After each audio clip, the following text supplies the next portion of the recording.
Welcome to Maritime Pakistan, your gateway to the fascinating world of oceans and the opportunities they present to every one of us.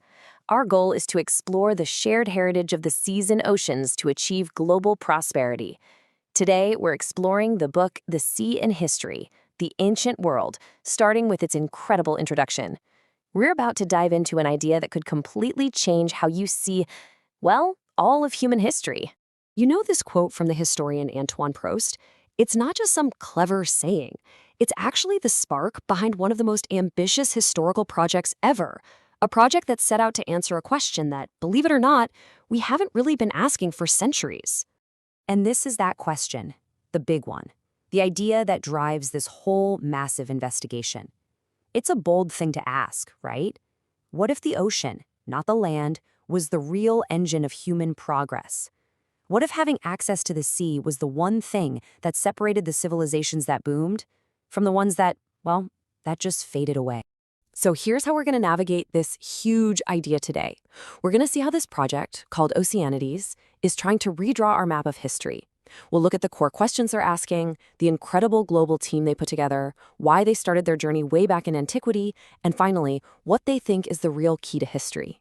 Okay, first up, let's just try to get our heads around the sheer scale of this project. I mean, if you're going to try and redraw our entire map of history, you need a level of ambition that we really haven't seen in the humanities for centuries.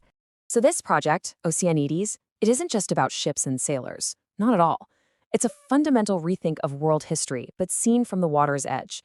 The goal is to see how the sea didn't just influence things, but how it actively shaped the destiny of entire peoples. Just think about how we usually learn history, right? It's a story of empires growing over land, big battles fought in fields, cities built miles from any coast. The researchers call this a terrestrial focus. Océanides basically comes along and flips that whole script, arguing that the real engine of change was always the water. So how in the world do you even begin to prove a massive theory like that? Well, you don't just start collecting facts. You have to start by asking the right questions.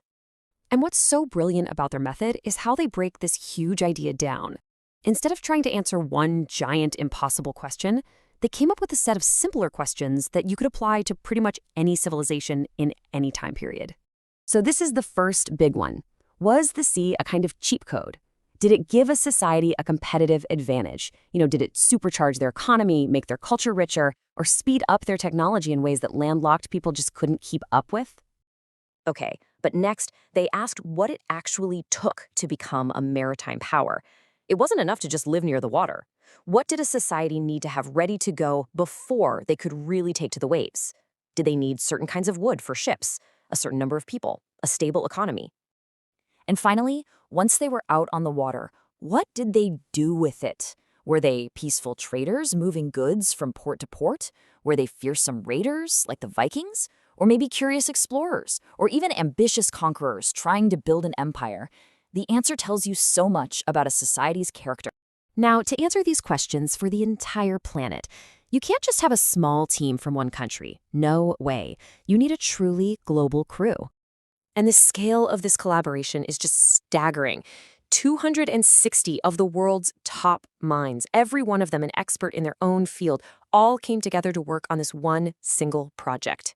And those experts came from 40 different countries. This is so important because it makes sure the project isn't just looking at history from a Western point of view. It brings in perspectives from Asia, Africa, the Americas, Australia, everywhere.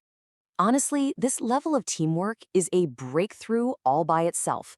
For the very first time, you have historians who normally just focus on their own little corner of the world, all working together, focused on the same central question.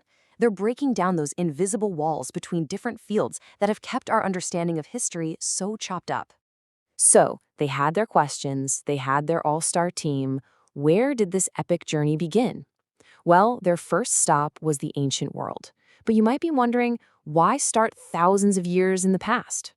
They picked antiquity because it's kind of like a perfect historical laboratory.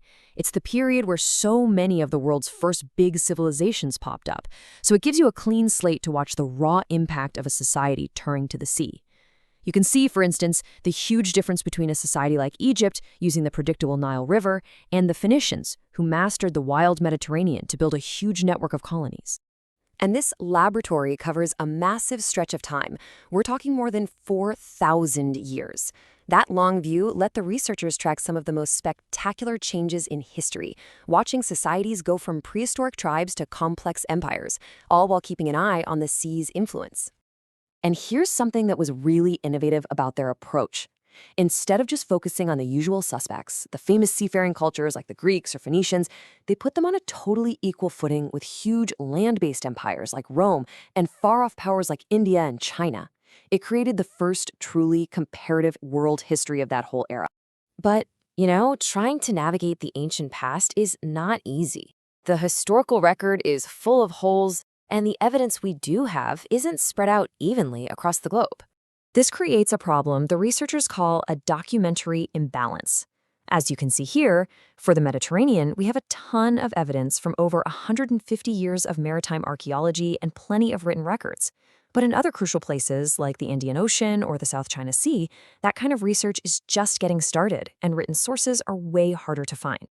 And yet, even with these gaps in the data, something powerful started to emerge. What began as just a hunch, an intuition that the sea was the missing piece of the historical puzzle, it became something they could actually verify, backed by evidence from all over the world. And that brings us to this amazing conclusion from the project's director.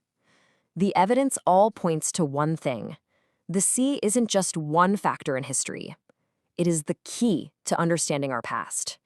And if it was the engine that drove history, then you can bet it's a critical catalyst for our shared future. And that leaves us with one last big thought to chew on. We've seen how the sea shaped the rise and fall of ancient empires. So how is that exact same dynamic playing out right now in our world that's connected by giant container ships, underwater data cables, and a shared and pretty fragile reliance on the ocean's resources? That's a question for all of us. We hope that you liked today's video. Please share your comments and subscribe to explore other similar opportunities, and definitely post your questions in the comments section for future videos.